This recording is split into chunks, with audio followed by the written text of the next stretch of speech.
അപ്പൻ ഡോക്ടർ, അമ്മ ഡോക്ടറല്ല, പക്ഷെ എങ്കിലും ഒരു ഹോസ്പിറ്റലിൽ വർക്ക് ചെയ്യുന്നു.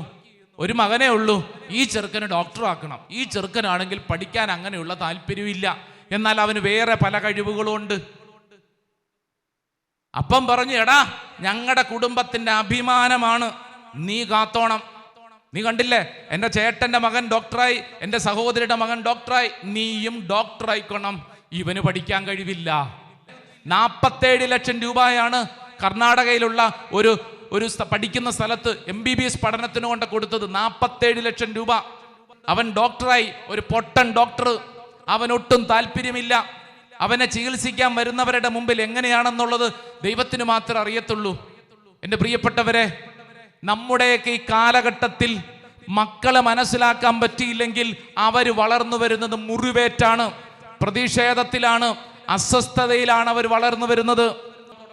ഈ കുടുംബത്തെക്കുറിച്ചൊക്കെ ഒത്തിരിയേറെ നിർവചനങ്ങൾ നമ്മൾ കേട്ടിട്ടുണ്ട്. കുടുംബം ദേവാലയമാണ്, കുടുംബം വിദ്യാലയമാണ്, കുടുംബം ഒരു പണിശാലയാണ്.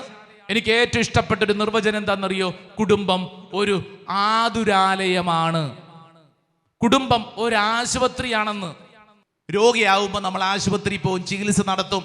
എന്നാൽ ശ്രദ്ധിച്ചേ, നിന്റെ ശരീരത്തിൻ്റെയും മനസ്സിൻ്റെയും ആത്മാവിൻ്റെയും മുറിവുകൾ ഉണങ്ങപ്പെടേണ്ട ഇടം അതെവിടെയാ?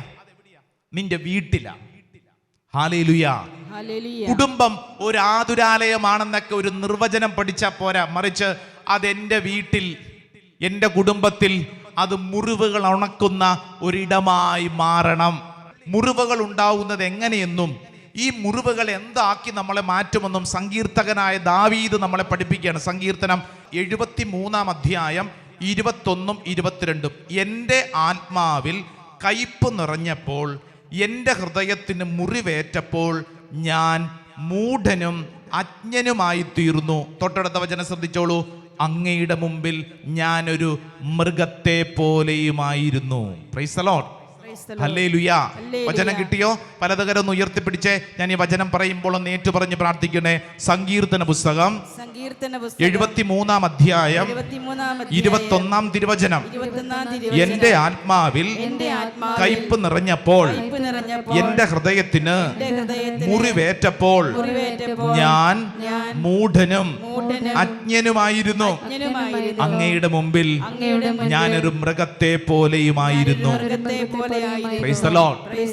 ചില സമയത്ത് മൃഗത്തെക്കാളും കഷ്ടം, ചില സമയത്ത് മൃഗത്തെക്കാളും കഷ്ടം.